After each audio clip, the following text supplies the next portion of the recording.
Radio Mexicana, nuestras noticias, presenta. La reforma fiscal 2014 generó más daños de beneficios para la frontera. La formalidad de las empresas es una tarea La pendiente economía para americana avanza. La proveeduría maquiladora sigue siendo el La gran concentración de pendiente poder de mexicano. mercado en México. la transparencia gubernamental continúa. No es nada personal. Nada personal. Son solo negocios.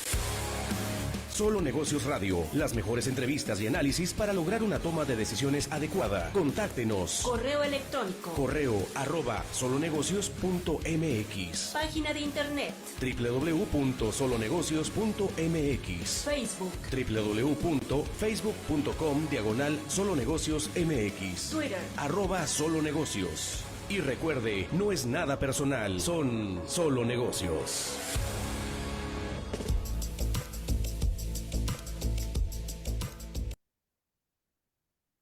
Hola, ¿cómo está? Mi nombre es Alejandro Sandoval, esto es Solo Negocios Radio, transmitiendo a través de 1300 de amplitud modulada, al igual que por internet en Radio Mexicana, Nuestras Noticias 1300 AM, fanpage en Facebook de nuestra estación de radio y por supuesto en Solo Negocios MX.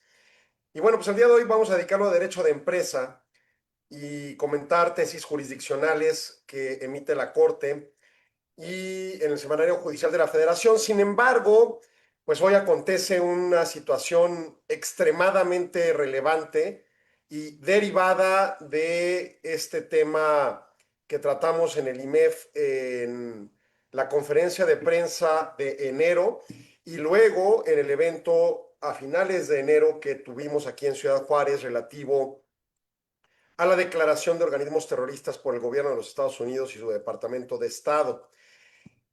En las últimas semanas, meses, ha habido algunos planteamientos inferidos de esta estructura normativa. Sin embargo, el día de hoy, el Departamento del Tesoro de los Estados Unidos, digamos la Secretaría de Hacienda de Estados Unidos, bajo una legislación aplicada específicamente para este objetivo y en su área de aplicación de la red de crímenes o de delitos del Departamento del Tesoro, emitió órdenes para identificar a 3 bancos o 3 instituciones financieras mexicanas como potenciales entidades de lavado de dinero para el tráfico de opioides y algunos temas vinculados a tráfico de fentanilo. En su caso, hay un decreto sobre sanciones al fentanilo que precisamente es uno de los instrumentos normativos que utiliza el gobierno de Estados Unidos para emitir esta orden. Es importante señalar, antes de proceder a leer el planteamiento o el boletín de prensa del Departamento del Tesoro, que este es un señalamiento. En este momento no hay una declaración judicial de parte del gobierno de Estados Unidos correspondiente a sancionar a estas empresas más allá de señalarlas y hacer sanciones preventivas de orden administrativo, jurídicamente hablando, no judicial, por lo que no son entidades culpables de algún delito específicamente, sino por la presunción que se presupone está estructurada a partir de pruebas, se finca sobre estas 3 instituciones financieras.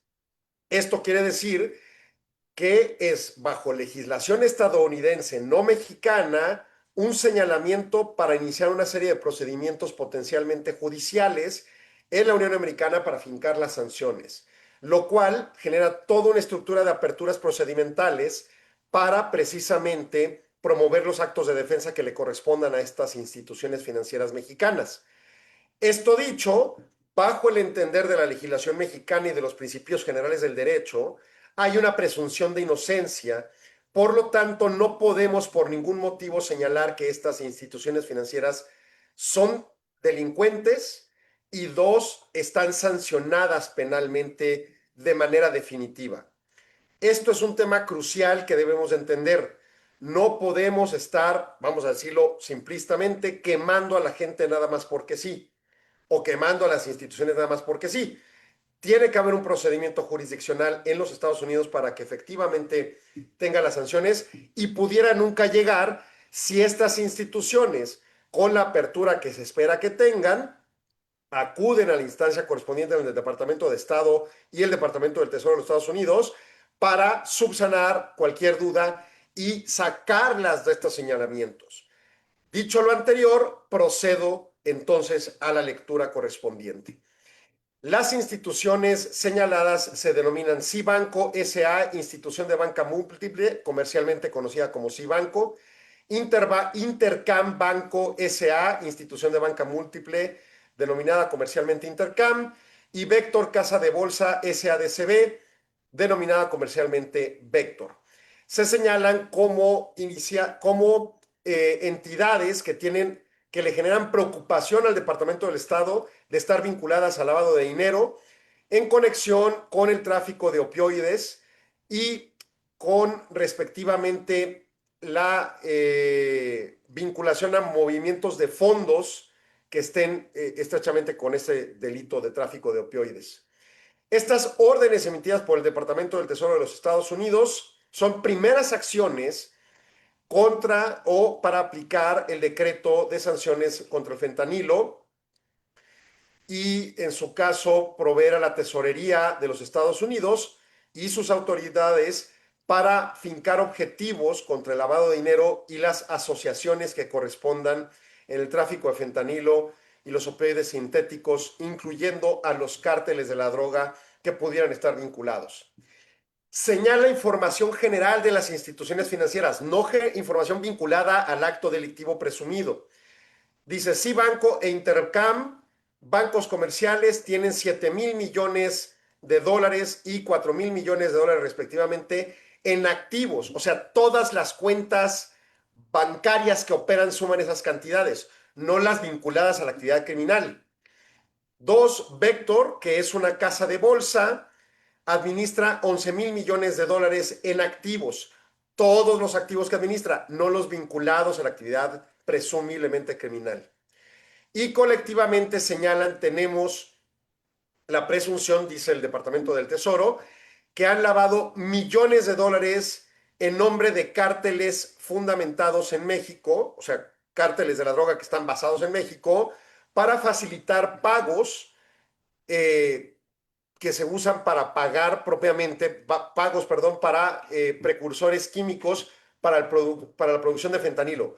O sea, no han estado vinculados de manera directa, es el señalamiento presumido por el Departamento del Tesoro, en actividades ilegales, sino indirecta. Han sido bancos que han sido utilizados para hacer esos pagos de los precursores químicos que se utilizan para producir el fentanilo.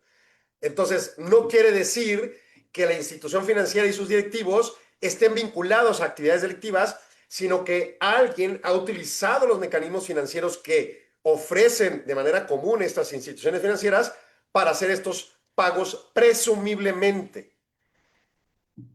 Dice el secretario del Tesoro, Scott Bessent, facilitadores presumibles financieros como Cibanco, Intercam y Vector estarían permisionando el envenenamiento de americanos al permitir el movimiento de dinero en nombre de los cárteles como clientes, haciéndolos pues partícipes del suministro, de la cadena de suministro de fentanilo.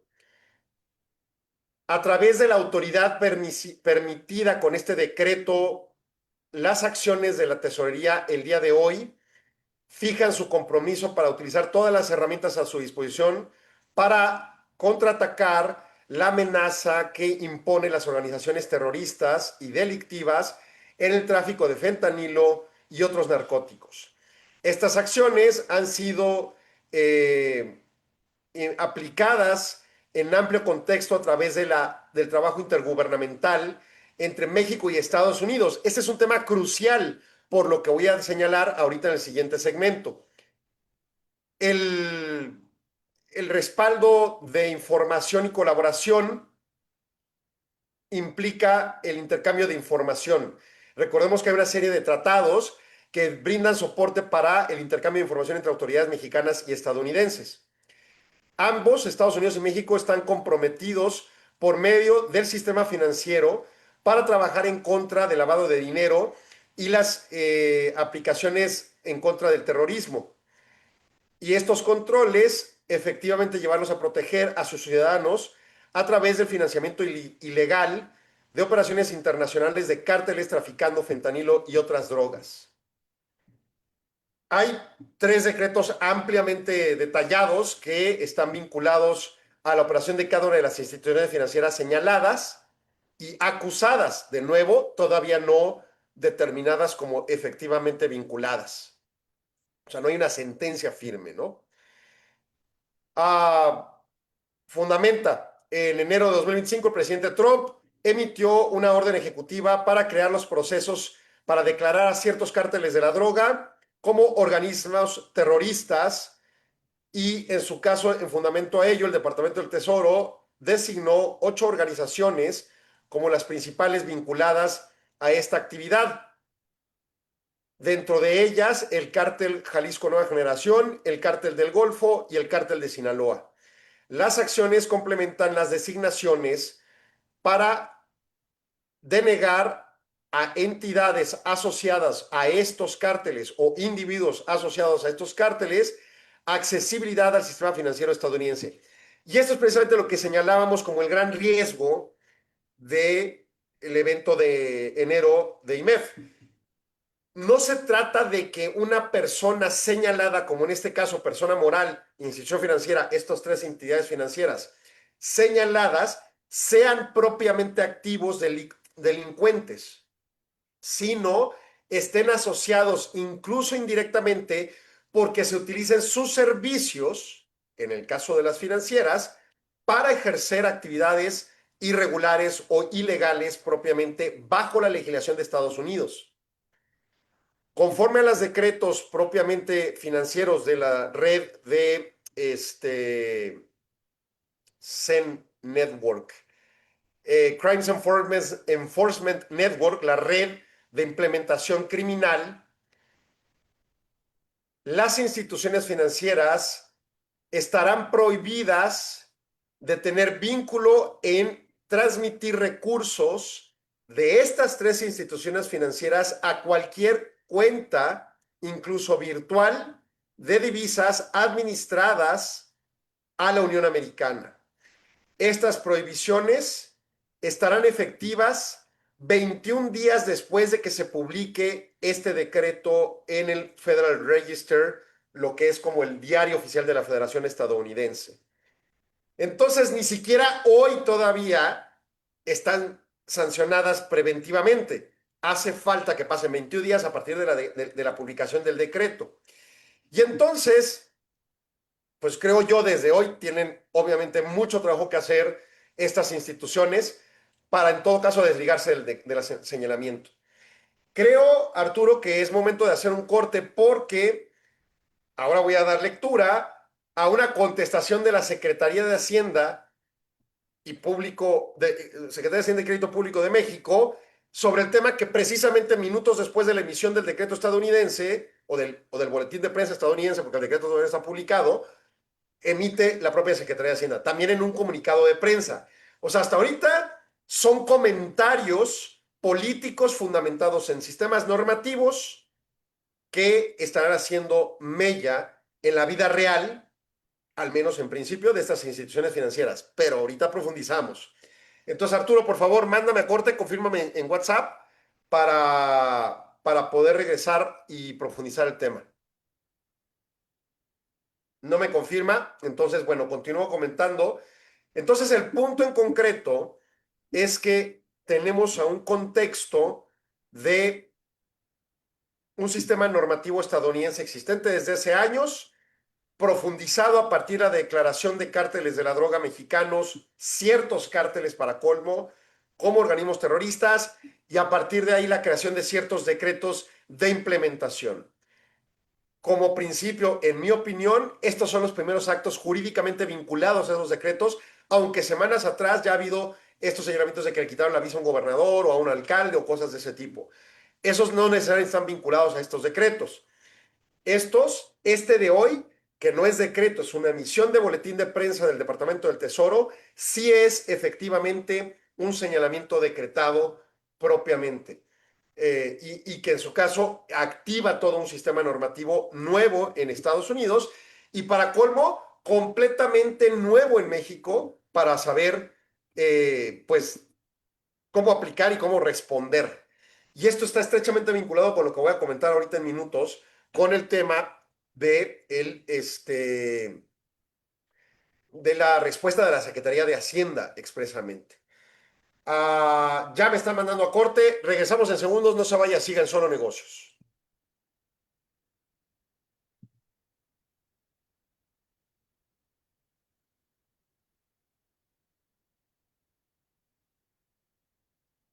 Bueno, en lo que volvemos al aire, yo insisto en el primer punto que señalé. En este momento creo que nadie en México tiene el más mínimo derecho de señalar a esas instituciones como entidades del narco o de un cártel o de algún vínculo de negocio voluntario, culposo en términos de derecho penal, ni mucho menos. Hay un señalamiento en 21 días luego de que se publique el decreto, que no sé si va a ser hoy o mañana, empezará a contar el plazo para que se haga ese congelamiento de transacciones con instituciones financieras americanas, porque todavía hoy hay posibilidades de ejercer esas transacciones. Y luego, dos, aún entrando en vigor ese congelamiento de transacciones internacionales, no está haciendo en este momento Hacienda algún señalamiento, y ahorita vamos a profundizar en el decreto, en el boletín de prensa de Hacienda al respecto para con estas instituciones en derecho mexicano. Y luego, aún así, no quiere decir que sean culpables, porque tienen todo el derecho procedimental para comprobar que no están vinculadas y que hacen todo lo que está en sus manos para resolver un escenario de compliance de evitar vincularse. Entonces, existe altísima probabilidad, digo, si quieres 50-50, el conocimiento básico de una ley nueva en Estados Unidos que se aplica en México de manera extraterritorial, pero que tiene impacto pleno. Tiene 50-50 probabilidad de zafarse de esta bronca. Estas instituciones financieras. A pregunta expresa de alguien que tenga cuentas en esas instituciones, en ese momento no tienen un problema, pero hay que hacer acciones preventivas. Y eso no quiere decir por ningún motivo que deban de sacar su dinero de las instituciones financieras. Regreso al aire. Dice la Secretaría de Hacienda en su comunicado de prensa a partir del Departamento del Tesoro americano y su comunicado de prensa, dice nota informativa sobre investigaciones en el sector financiero. Hoy el Departamento del Tesoro del Gobierno de Estados Unidos estableció sanciones administrativas y civiles a 2 bancos mexicanos y una casa de bolsa por presunto lavado de dinero y vínculos con delincuencia organizada. Al respecto, la Secretaría de Hacienda y Crédito Público informa lo siguiente. La Secretaría de Hacienda tiene una relación de coordinación y diálogo con el Departamento del Tesoro en el marco del respeto a la soberanía, la responsabilidad compartida y la cooperación sin subordinación. Bueno, eso es una cosa moral. Donde sí tiene una relación de coordinación es por la firma de tratados internacionales para la transacción de información entre ambas instituciones. En este marco, el Departamento del Tesoro notificó a la Unidad de Inteligencia Financiera a través de la Dirección General de Asuntos Normativos e Internacionales y a la Secretaría de Hacienda y Crédito Público sobre presuntas irregularidades de estas instituciones.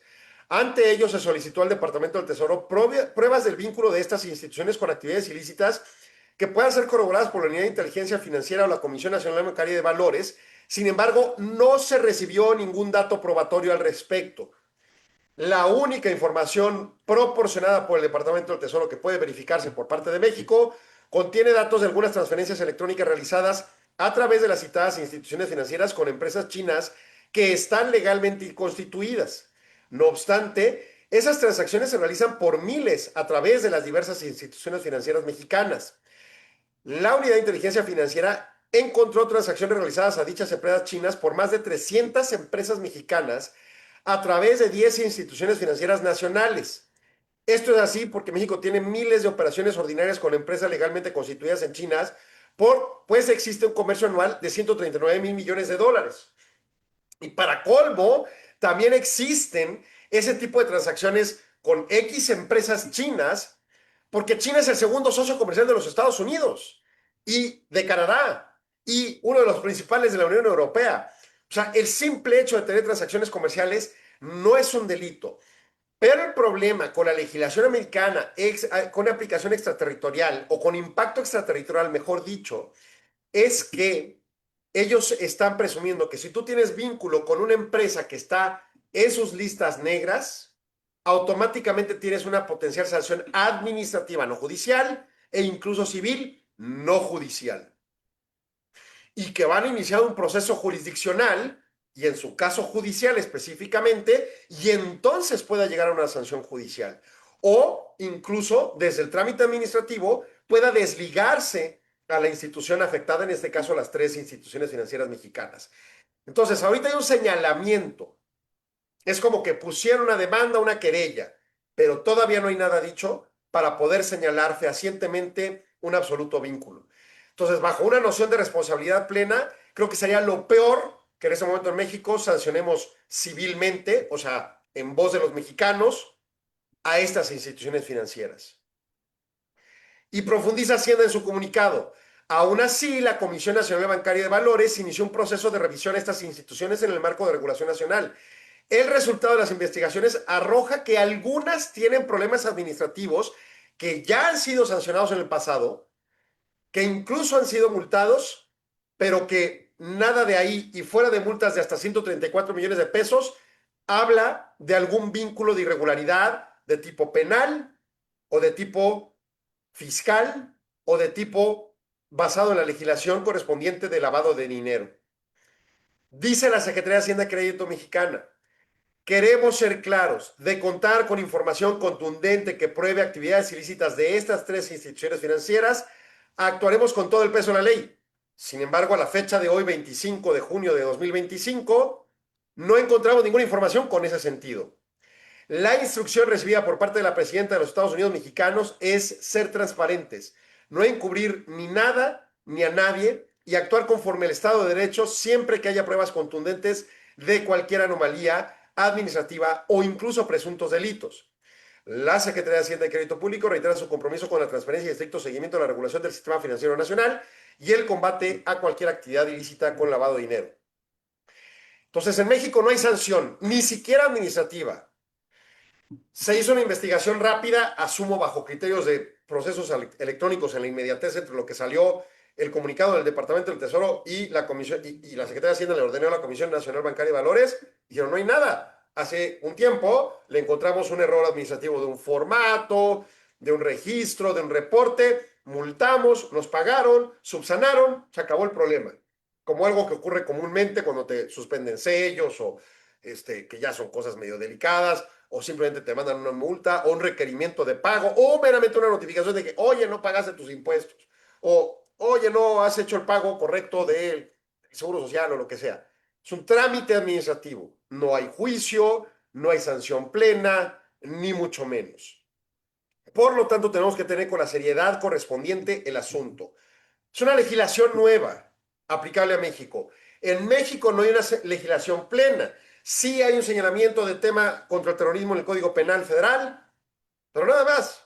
O sea, es súper simplista y de inaplicabilidad, porque en México hemos tenido culturalmente la idea de que el terrorismo es esto de estampar aviones contra edificios, no tener un vínculo indirecto, absolutamente indirecto, con una empresa que a su vez tenga un vínculo indirecto o directo con una organización terrorista. 2, nunca una organización presuntamente criminal en México había sido señalada de organización terrorista. Y 3, sabemos que las organizaciones criminales en México de gran tamaño están estrechamente vinculadas con la actividad económica mexicana. Entonces, voltear a ver estas 3 instituciones financieras y señalarlas como los malos del cuento y no darnos cuenta que no sabemos dónde compramos, ni mucho menos quiénes son sus socios, ni mucho menos quiénes son sus aliados, temas muy profundos y complicados de revisar, nos puede poner en cualquier momento a cualquier mexicano y a cualquier empresa en México en esta situación. Oye, lo señalamos porque porque este banco fue utilizado para pagarle a una empresa china que tenemos vinculada a un proceso de precursores químicos de fentanilo. Pues la cuenta bancaria la usa, o sea, yo no le pido al banco permiso más allá de hacer mi transacción con mi contraseña correspondiente para hacer una transferencia. 2, pudieras tener un sistema implementado en México que con base a un sistema legal estadounidense es muy complicado en ese momento tenerlo listo, en el que se bloqueen ciertas cuentas a donde puedan hacerse transferencias. Pero como principio, pues realmente es como una mega sanción, incluso reputacional. O sea, ya olvídese, vamos a suponer que mañana subsanan y ya lo sacan de la lista. El manchón mercadotécnico que ya le pegaron es terrible. Y si lo permeamos en los medios de comunicación y peor en las redes sociales, es una falta de responsabilidad absoluta. No estoy defendiendo porque no tengo el más mínimo vínculo con esas tres instituciones financieras. Pero bien pudo haber sido esto señalado a cualquier banco en el que uno tenga su cuenta bancaria y de repente tome decisiones abruptas como vaciar cuentas, cerrar cuentas y hacer señalamientos públicos irracionales. Hay que tener mucho cuidado cómo manejamos el tema, porque el problema se nos puede revertir de nuevo. Esta legislación americana puede llegar a tener aplicación clara de que, por ejemplo, una empresa mexicana va y compra su papelería en determinada tienda y siempre la ha comprado ahí y es una tienda normal con la que te pides factura e incluso le revisas el 32D, que es el cumplimiento de obligaciones, y todo bien. Pero jamás hemos revisado quiénes son los socios. Y si hay personas morales, quiénes son los socios, personas físicas de esos socios, personas morales. Y luego dos, quiénes son los familiares de primer grado o de los grados suficientes bajo la legislación americana para que pudieran tener algún vínculo presunto con una posición directa o indirecta con un organismo terrorista. O sea, no es algo que hagamos las empresas mexicanas. Si lo vamos a tener que empezar a hacer, pues ok, hay que empezar a hacer. Ese fue el llamado en enero del IMEF. Hay que empezar a tomar acciones al respecto. Pero de ahí a tener plenamente un control es imposible. En México prácticamente no hay nadie que lo tenga porque no hay criterios con qué tenerlo. La legislación es completamente nueva. Vamos, el mismo Departamento del Tesoro lo dice. Esta es la primera acción que tomamos con este nuevo decreto. Es nuevo. Y por ningún motivo dice ni siquiera el Boletín de Prensa de Estados Unidos, y seguramente no lo hará el decreto que se emita en el Registro Federal, en el Diario Oficial Americano, que ya se está señalando como culpables. Es un proceso administrativo con una sanción preventiva. Terrible, pero preventiva. Y hagamos alusión que no fue fundamentado en esa legislación a las acusaciones y suspensiones bancarias que sufrieron Rafael Márquez, jugador de fútbol o exjugador de fútbol, y Julián Álvarez, cantante de música mexicana. Ellos sufrieron esos congelamientos, esos señalamientos públicos, y al tiempo, por medio de sus abogados, se deslindaron completamente de manera legal y ya regresaron al sistema financiero. Entonces, bajo esa lógica, no podemos hacer un señalamiento formal de este tipo de aspectos. Mucho menos de los socios, asociados o afiliados de estas instituciones financieras, al menos en este momento. Hay que tener mucho cuidado, porque en cualquier momento se nos revierte. Aguas. Voy a corte, regresamos en segundo. No se vaya, sigan Solo Negocios.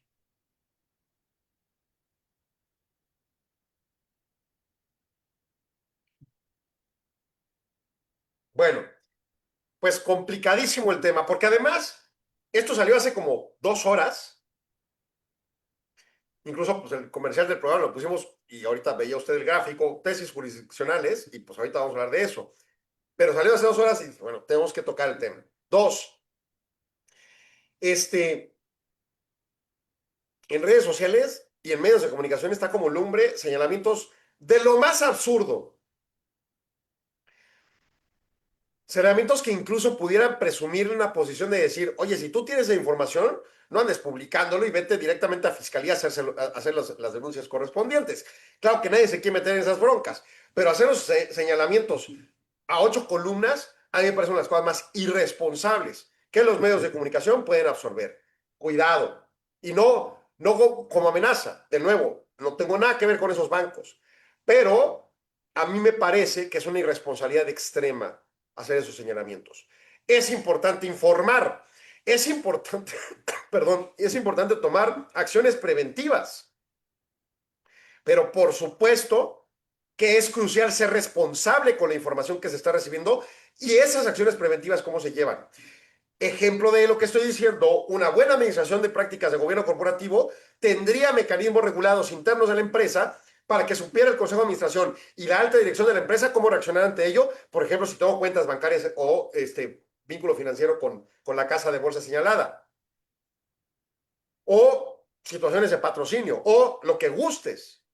Incluso, si hubiéramos atendido la información a tiempo, ya olvídense de los eventos de IMEF, sino de propiamente las declaraciones y decretos emitidos por el gobierno de los Estados Unidos, pues ya estaríamos avanzando en tener mecanismos de compliance al respecto, aunque no sean legislaciones mexicanas. Si son legislaciones que nos van a repercutir eventualmente, por supuesto que tenemos que tener la imperiosa obligación cumplida en la empresa para resolver al respecto. Entonces, a tomar acciones, señores, con la plena responsabilidad tomada en cuenta, sin hacer señalamientos irregulares ni de culpabilidad, porque ni siquiera el gobierno de Estados Unidos los está culpando. Los está presumiblemente señalando y va a hacer sus procesos legales que corresponda. Bajo una legislación nueva que además, eso, asumimos, puede llegar a incurrir en errores el gobierno. Caramba, lo vivimos cada día cuando como abogados ganamos juicios en materia administrativa, por ejemplo, en México y por supuesto en Estados Unidos. Estamos regresando al aire en el 1300 AM. Y vamos a empezar con las tesis judiciales, emitidas por el Semanario Judicial de la Federación o por la Suprema Corte y tribunales del Poder Judicial de la Federación a través del Semanario Judicial de la Federación, estas el pasado viernes 20 de junio. Y esta tesis está estrechamente vinculada con el asunto. Ojo, 2030-603 es el número de registro digital. Primera sala, tesis aislada, no es jurisprudencia, emitida por la primera sala de la Suprema Corte a través de la tesis 24 de 2025 en la 11ª época. Título: Responsabilidad de los administradores de las sociedades anónimas. Los accionistas pueden reclamar la responsabilidad cuando aleguen una afectación a su patrimonio individual. ¿Cuáles son los hechos? Un accionista de una sociedad anónima demandó de esta y de su consejo de administración el reembolso del capital que aportó a la empresa, o sea, el valor de las acciones, así como la responsabilidad y pago de daños y perjuicios ocasionados con motivo del incumplimiento de sus obligaciones societarias, entre otras prestaciones. El juez de conocimiento absolvió al presidente y al secretario del pago de daños y perjuicios. Sin embargo, consideró que sí fueron responsables por la omisión de cumplir con sus obligaciones societarias, por lo que los condenó como responsables solidarios al reembolso solicitado. La sentencia se confirmó en apelación. Inconformes, las partes promovieron sendos juicios de amparo directo. El tribunal colegiado resolvió que los accionistas no tenían legitimación para reclamar la responsabilidad de los miembros del Consejo de la Administración, pues en términos de los artículos 161 y 163 de la Ley General de Sociedades Mercantiles, esta solo puede exigirse cuando se alegue un daño en el patrimonio societario, al tratarse de una acción social y no individual. La accionista interpuso un recurso de revisión alegando que dichos preceptos son inconstitucionales porque impiden exigir la responsabilidad de los miembros del órgano de administración cuando la afectación se verifica respecto de un socio en particular y no sobre el patrimonio de la empresa moral. Ojo, explico. Un accionista, alguien que compró una acción, tiene una o 100 o mayoritaria o minoritaria, un accionista de una sociedad anónima, sociedad mercantil, no asociación civil, bajo ley general de sociedades mercantiles, no bajo ley, código civil de un estado, un accionista de una sociedad anónima demanda a la sociedad, a la empresa y a su consejo de administración, que es el ente administrador, el principal responsable de la sociedad, que le reembolsaran el valor de capital, obviamente actualizado, y el pago de daños y perjuicios por el incumplimiento de las obligaciones societarias de dicho consejo de administración y de dicha empresa a favor de esa accionista. El juez absolvió y dijo, el presidente del consejo de administración y el secretario del consejo de administración no tienen por qué pagar daños y perjuicios. Son responsables solidarios por haber omitido cumplir sus obligaciones societarias. O sea, sí lo señala, oye, pues sí incumplieron X cosa, que no se profundiza en la tesis que ilustra el documento hasta que veamos el engrose cuando salga. Sí incumplieron ustedes en lo individual, pero no son responsables de lo individual, sino colegiadamente como consejo de administración y la sociedad. Entonces, la sociedad debe pagar y en su caso ustedes, dos individuos, son responsables solidarios. Si la sociedad no paga, ustedes en lo individual van a tener que entrarle. no están de acuerdo con la sentencia y se van a apelación, un juicio de segunda instancia. Se confirma en apelación el mismo criterio del juez. Inconformes las partes, tanto la accionista como estos individuos y la sociedad, promueven juicios de amparo directo, se atraen a un mismo tribunal de colegiado de circuito y resuelve que el accionista no tiene legitimación para reclamar responsabilidad individual a los miembros del Consejo de Administración, porque esto solo puede ocurrir cuando se le alegue un daño en el patrimonio societario tras una acción social y no una acción individual. O sea, si todos los accionistas demandaran al Consejo de Administración, podría irse en lo individual. Pero si un accionista demandó por un daño individual, no puede irse tras de los individuos, sino tras de la sociedad. La accionista entonces dijo, no estoy de acuerdo con el tribunal colegiado y promueve un recurso de revisión que es revisado comúnmente por otro tribunal colegiado o por plenos regionales o por la Suprema Corte, como es el caso concreto, en una de sus salas, que ya van a desaparecer, pero bueno, en esta sí la resolvió. Ya alegó que los preceptos legales de la Ley General de Sociedades Mercantiles que le restringe esta acción son inconstitucionales porque le impiden a ella exigir una responsabilidad de los miembros del órgano de administración cuando la afectación se verifica respecto de un socio y no respecto a toda la sociedad. O sea, ella está diciendo, a mí me dañaron el individual. Vamos a presuponer, me discriminaron. Y no estamos tocando el tema de género, porque sí aquí aducen a que es mujer en el lenguaje de la tesis. Vamos a suponer que no es así, que no aducen a nada. Pues vamos a suponer que nada más están hablando de un accionista, hombre o mujer. La presunción es que está aduciendo un escenario de discriminación independientemente del sexo con respecto a su tratamiento individual como socia, respecto a todos los demás socios, a esos individuos. En función a ello, el criterio jurídico de la primera sala señala que los accionistas de las sociedades anónimas pueden ejercer la acción de responsabilidad en contra de los administradores cuando resientan una afectación en su patrimonio individual con base en la regla general de responsabilidad por hecho ilícito prevista en el 1910 del Código Civil Federal, que se aplica de manera supletoria a la Ley General de Sociedades Mercantiles, el cual señala que quien obre ilícitamente o en contra de las buenas costumbres y cause daño a otro, está obligado a repararlo. Entonces, uno, no estamos hablando de materia penal, sino civil. Este accionista está diciendo, yo les dije y les exigí a los miembros del Consejo de Administración algo. Lo incumplieron y generaron un daño. Vamos a pensar, y esto no es el caso. Para nada es el caso, pero es el ejemplo que estoy vinculando con lo tratado en el primer segmento del programa. En enero salió el presidente Trump y dijo, voy a asignar organismos terroristas a los cárteles mexicanos. Y el accionista o la accionista dijo, oye, Consejo de Administración, por favor, hagamos un trabajo de debida diligencia y revisemos que tengamos todo más o menos en la mejor de las posibilidades controlado para no tener vínculos con ninguna entidad que pudiera ser señalada o derivada de las señaladas con organismos terroristas. Esto es, hay un cártel, hay estas personas identificadas en ese cártel, que ninguno de sus familiares o afiliados principales, gente cercana que esté señalada, sea socio de alguna de las instituciones con las que tenemos transacciones comerciales.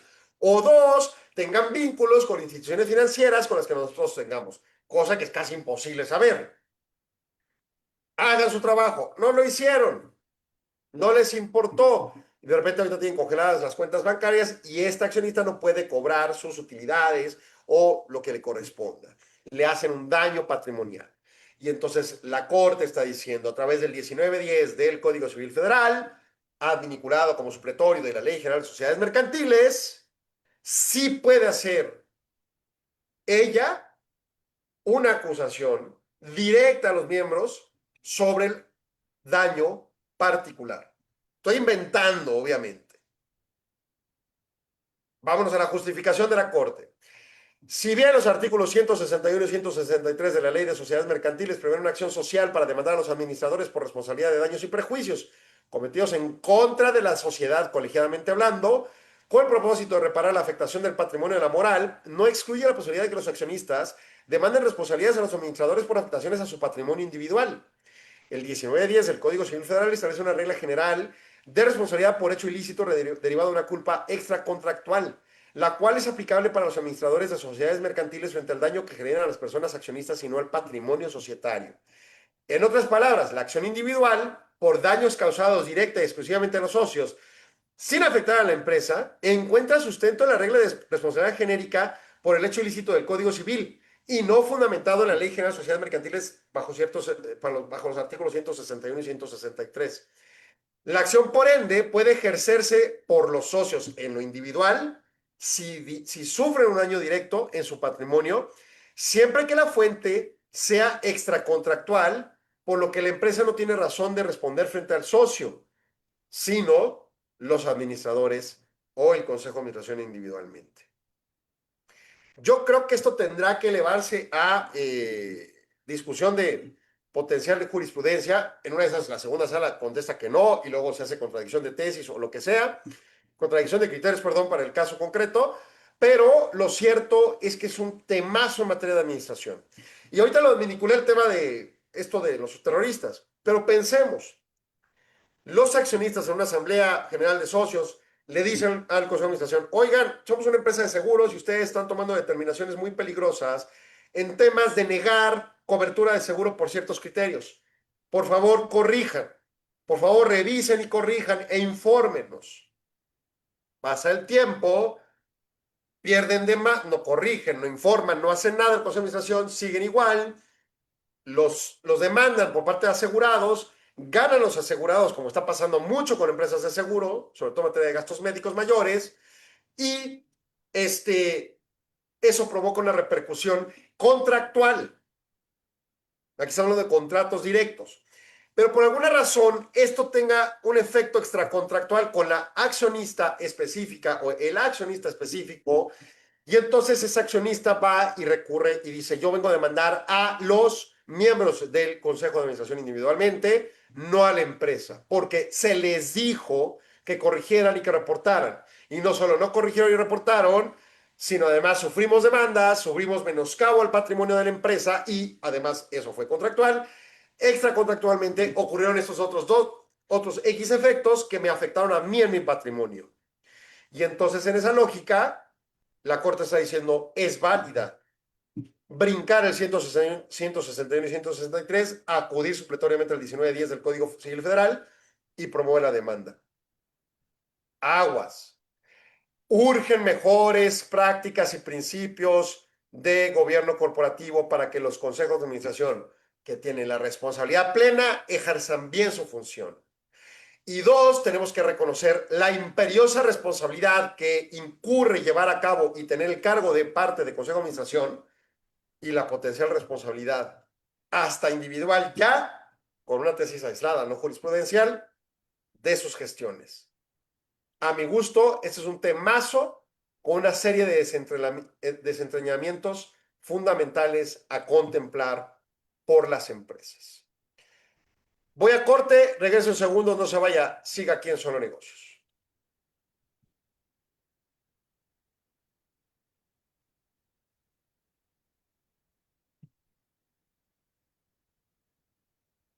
Seguimos en redes sociales, en lo que volvemos al aire en radio. Y entonces, pues el resumen de los últimos 3 segmentos es compliance, compliance, compliance. Revisiones, revisiones, revisiones, auditorías, auditorías, auditorías, evaluaciones, contrastes informativos con legislaciones vigentes, legislaciones que ya no están vigentes, pero estaban vigentes en épocas que pudiera yo tener afectación, y potenciales legislaciones que vengan, iniciativas de ley, iniciativas, por ejemplo, las resoluciones misceláneas fiscales adelantadas, etcétera, etcétera. ¿Por qué? Porque de repente nos puede meter en el broncón del siglo a unos o a otros en la empresa. Por desgracia, esta construcción continua de requerimientos normativos y asignación de responsabilidades legales, una consecuencia paralela normal es que termina costando más caro la operación. Vamos, pensemos en un planeta, en una dimensión, en un país que no existe, en donde está esta empresa y hacen actos libremente de manera absoluta. No hay leyes. Y entonces, pues los costos transaccionales son ínfimos o nulos porque pues, no hay que cumplir una ley.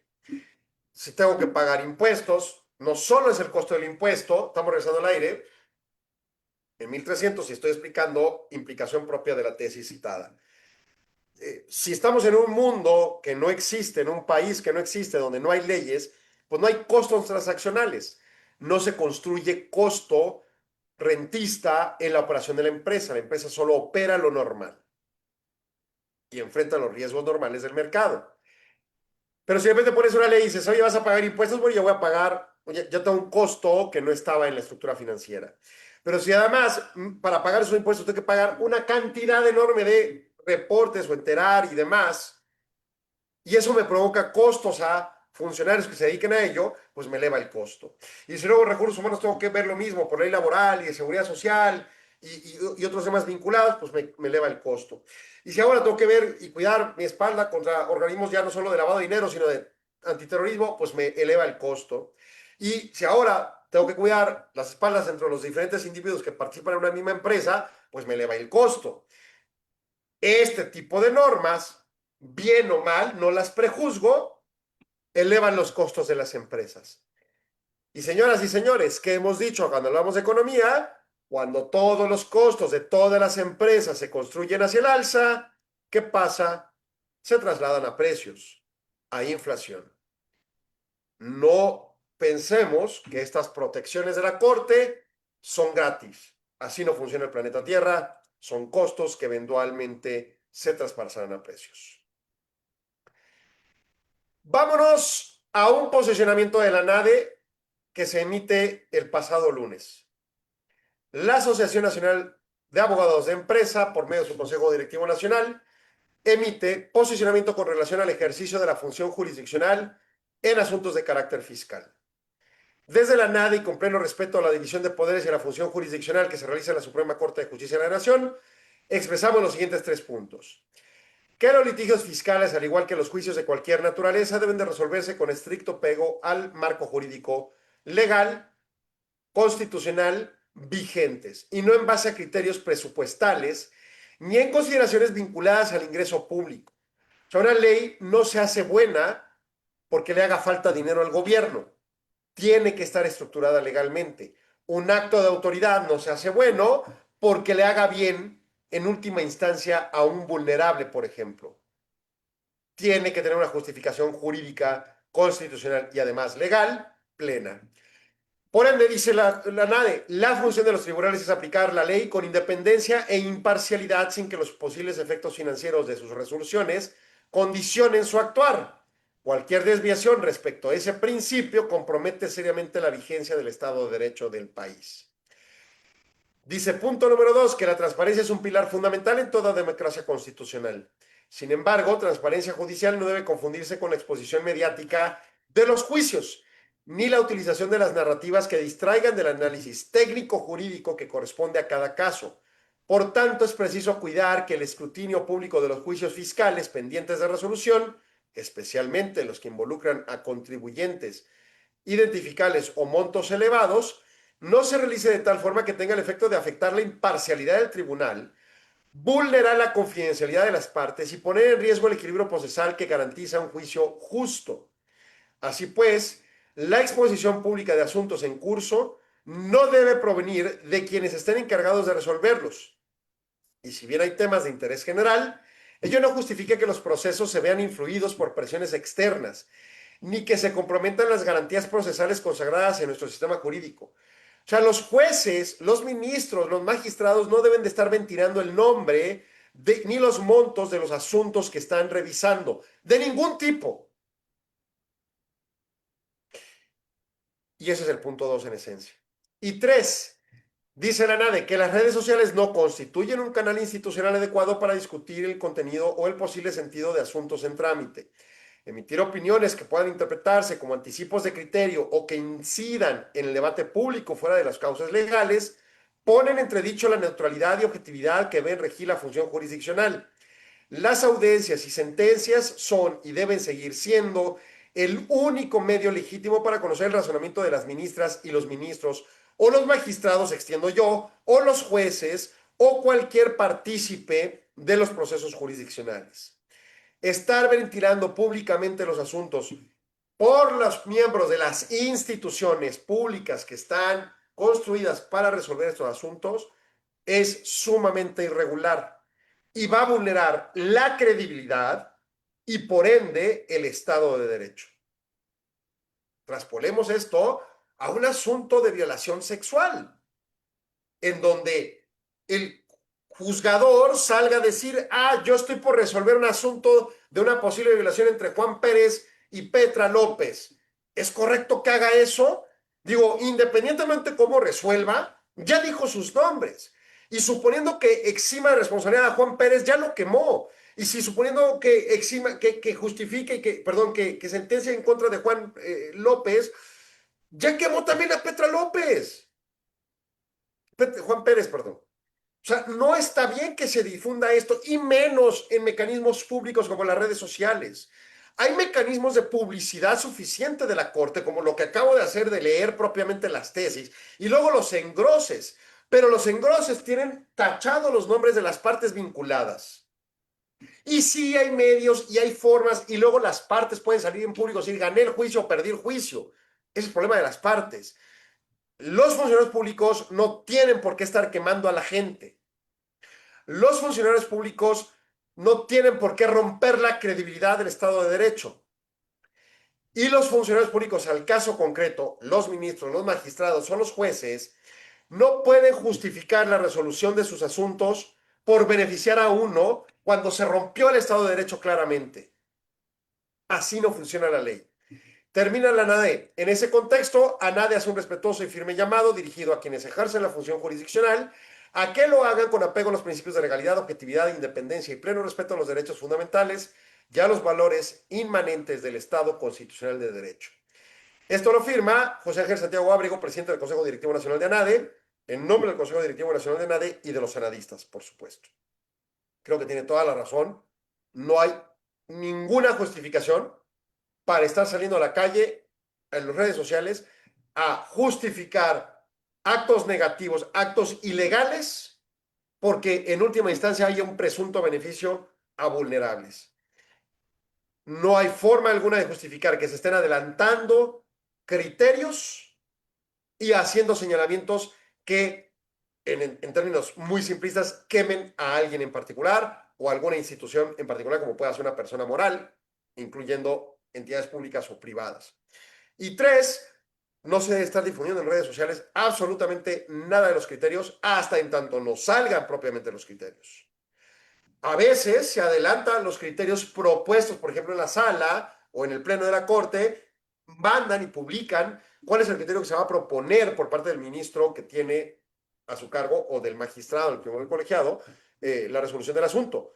Pero ese es un asunto legalmente promovido en publicidad y no quiere decir que es la sentencia. Es lo que se va a promover y ya determinan todos en conjunto colegiadamente la resolución. Entonces, adscribamos al sistema jurisdiccional existente, a las leyes existentes. Estarlas brincando, aun si están mal hechas, es ilegal, es peor. Es mejor corregir las legislaciones correspondientes. Y vámonos finalmente a una última tesis. Audiencia de conciliación, demanda y excepciones. Tesis tipo aislada de materia laboral y constitucional, promovida por tribunales colegiados de circuito, registro digital 2030-563. El artículo 879, párrafo tercero de la Ley Federal del Trabajo, al establecer que si el demandado no comparece, se le tendrá por contestar la demanda en sentido afirmativo, no viola el derecho de audiencia. Legislación vigente hasta el 1 de mayo de 2019. Hechos. Una trabajadora demandó la reinstalación y diversas prestaciones laborales con motivo del despido injustificado del que adujo fue objeto. O sea, ya señaló, me corrieron. Ante la incomparecencia de los demandados a la audiencia de conciliación, demanda y excepciones, la Junta, estamos hablando del sistema legal anterior, tuvo por contestada la demanda en sentido afirmativo con fundamento al artículo referido y seguido del procedimiento dictó el laudo condenatorio. O sea, la demandada, el patrón, no fue a la junta, no fue a la audiencia. Y la audiencia, pues se llevó y se dictó el laudo en contra del patrón. Criterio jurídico, pues, bueno, seguramente se fue a juicio de amparo y incluso es un amparo directo. El criterio jurídico que usó el tribunal colegiado es determinar que el 879, párrafo tercero de la Ley Federal del Trabajo no viola el derecho de audiencia, pues la sanción derivada de la falta de comparecencia de la parte demandada a la audiencia de ley consiste en tener por contestar la demanda en sentido afirmativo y admite prueba en contrario. O sea, el patrón puede decir, sí estuve ahí y me ignoró el funcionario o sí me escuchó, pero luego escribió que no fui. Pruébelo, es lo que le está diciendo el tribunal. Justificación. El derecho de audiencia consiste en ser oído y tener la oportunidad de ejercer una defensa previamente al acto privativo de la libertad, propiedad, posesiones o derechos, con la finalidad de salvaguardar el derecho de defensa de la persona antes de que alguna autoridad modifique en forma definitiva su esfera jurídica. El tercer párrafo del 879 de la Ley Federal del Trabajo establece que si el demandado, el patrón, no comparece a la audiencia de conciliación por sí o a través de representante legal, la demanda se tiene por contestar en sentido afirmativo. O sea, se acepta que sí corrió a la persona de manera ilegal o injustificada más bien. Dicha consecuencia no impide al demandado que en la etapa de pruebas ofrezca lo que considere pertinente para demostrar que el actor no era trabajador o patrón, que corresponda a la parte correspondiente, o no existió el despido, o no son ciertos los hechos. O sea, hay una audiencia inicial bajo el sistema anterior, que es de conciliación. Si no se acude, luego se va a una audiencia de prueba. No se acudió, dice la Junta de Conciliación, y siguió, hizo la audiencia de prueba, y siguió, y llegó a la audiencia de juicio, y dictó el laudo, ¿no? Pues bien pudo haber acudido a la segunda audiencia, ¿no? En ese tenor, la sanción referida no impide a la demandada acudir a juicio, hacer valer sus defensas y ofrecer las pruebas para destruir la presunción, ni le niega la oportunidad de impugnar el laudo que se dicte juicio. O sea, la vía de resolución no es decir que el hecho de no comparecer le viola un derecho de audiencia, porque bien pudo haber sido mal notificado y entonces el patrón ni se enteró del laudo y de repente recibe un embargo, vamos a decir.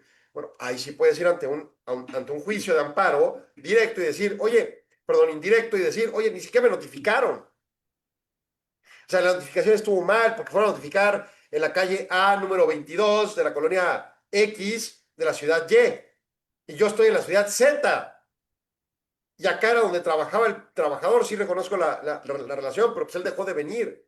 Pero no me notificaron correctamente. Y ahí está escrito en el laudo, ¿no?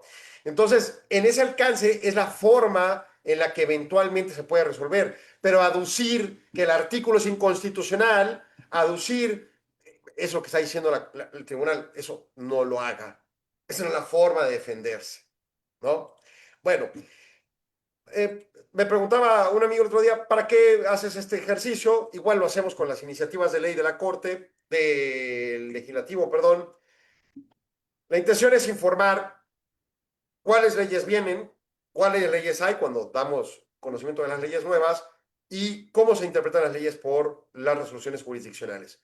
La intención es informar para que, por ejemplo, con lo que tocamos en el tercer segmento respecto a la responsabilidad de las empresas y específicamente del Consejo de Administración, incluso en la individual, pues le estén anidando de blindaje de información y tomen mejores decisiones en sus empresas.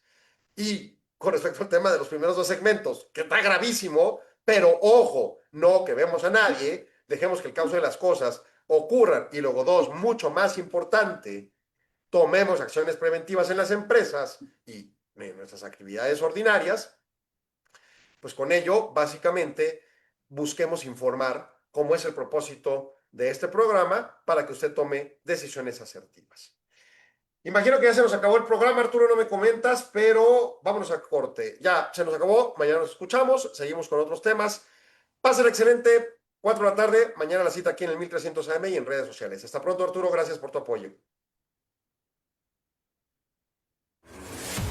Agradecemos su atención. Nos escuchamos de lunes a viernes de 4 a 5 p.m. a través de Radio Mexicana 1300 AM. Contáctenos. Correo electrónico. correo@solonegocios.mx. Página de internet. www.solonegocios.mx. Facebook. www.facebook.com/solonegociosmx. Twitter. @solonegocios. Y recuerde, no es nada personal, son solo negocios. Radio Mexicana, nuestras noticias, presentó.